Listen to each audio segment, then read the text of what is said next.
নমস্কার বন্ধুরা, চলে এসেছি আর একটা নতুন রান্না নিয়ে। আসলে রান্নাটা এমন কিছু নতুন নয়, আমাদের সবার পছন্দের চাউ। আসলে আমরা রাস্তায় চাউমিন সবাই খাই, কিন্তু রাস্তার ওই spicy soya sauce and all ওইসব পছন্দ নয় আমার। তাই জন্য আমি সম্পূর্ণ আজকে নতুন নিজের মতন করে করব। দেখো, দেখতেই পাচ্ছ, প্রথমে গরম জলে ভিজিয়ে নিয়েছিলাম চাউটাকে। এবার সে জলটা ঝরিয়ে নিলাম। দেন প্যানে গরম তেলে দুটো ডিম দিয়ে, এখানে একটা দেখতে পাচ্ছ কারণ আমি একটা রেকর্ড করতে পারিনি, দুটো ডিম দিয়ে ভুজিয়া করে নেওয়া হয়েছিল।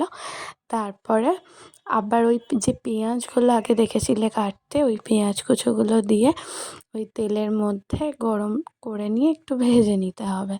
তারপরে ওই জল ঝরানো যে চাউটা ছিল, ওই চাউটা দিয়ে, আর আমি স্পেশালি পছন্দ করি কুকমির একটা মশলা চাউয়ের, যেটা চাউয়ের কালারটাকে পাল্টায় না। ওই মশলাটা আমি ইউজ করি। ওই মশলাটা দিয়ে আরেকটা জিনিস গোলমরিচ, সেটা আমার দেওয়া হয়নি, দিয়ে নাড়িয়ে নিলে